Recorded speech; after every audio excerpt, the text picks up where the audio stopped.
Hello বন্ধুরা, আমি আবার চলে এসেছি নতুন একটা ক্লে জুয়েলারি বানানোর ভিডিও নিয়ে। এই যে জুয়েলারিটা বানিয়েছি ক্লে দিয়ে, এটা এই রবীন্দ্র জয়ন্তী স্পেশাল এই জুয়েলারিটা বানিয়েছি একটা নতুন অর্ডারের।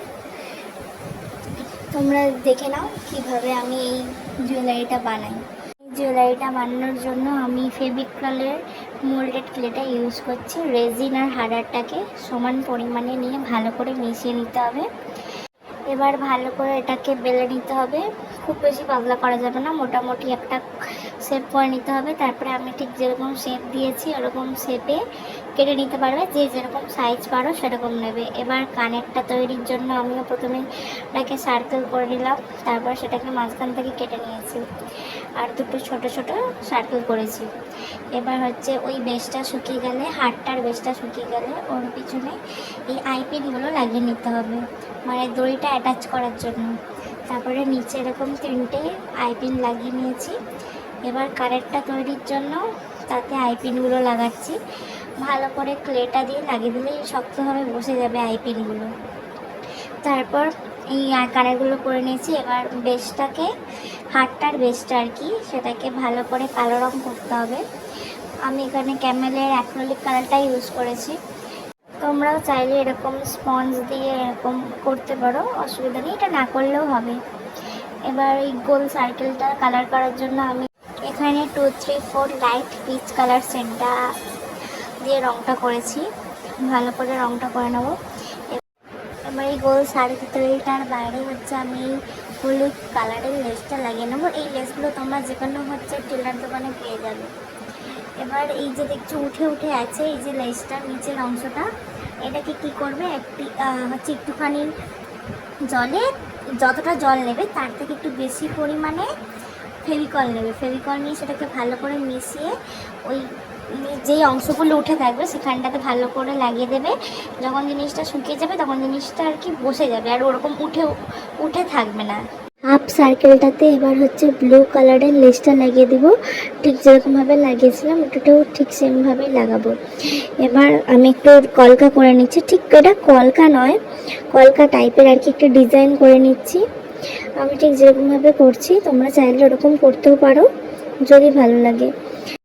এবার হচ্ছে ওই গোল যে বেসটা আছে ওইটার উপরে এবার আমি একটু হালকা বর্ডার করে নেব, খুব বেশি মোটা না আবার খুব সরুও না, মাঝারি একটা বর্ডার করে নিচ্ছি। আমি হচ্ছে এখানে আলট্রামাইন 436 ব্লু কালারটা ইউজ করছি।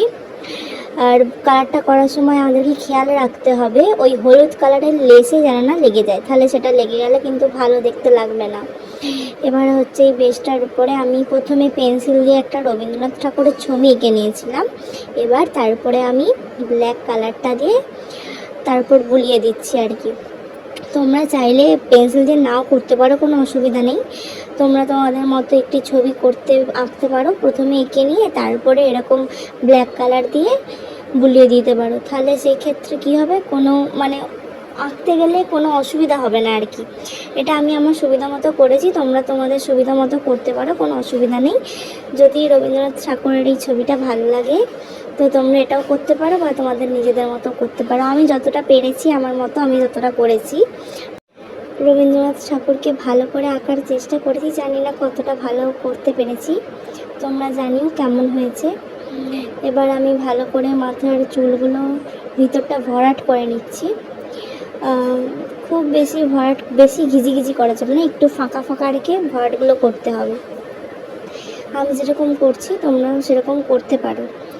এবার ভালো করে চুলগুলো করে নিচ্ছি। এবার পুরোটা ভালো করে আঁকা হয়ে গেলে বাইরেটা আর একবার ভালো করে ডিপ করে বর্ডার করে নিতে হবে, শুধু বাইরেটা আর কি। তারপরে আমি এখানে সাইডে কবিগুরুটা লিখে নিয়েছিলাম, এটার ভিডিও করা হয়নি।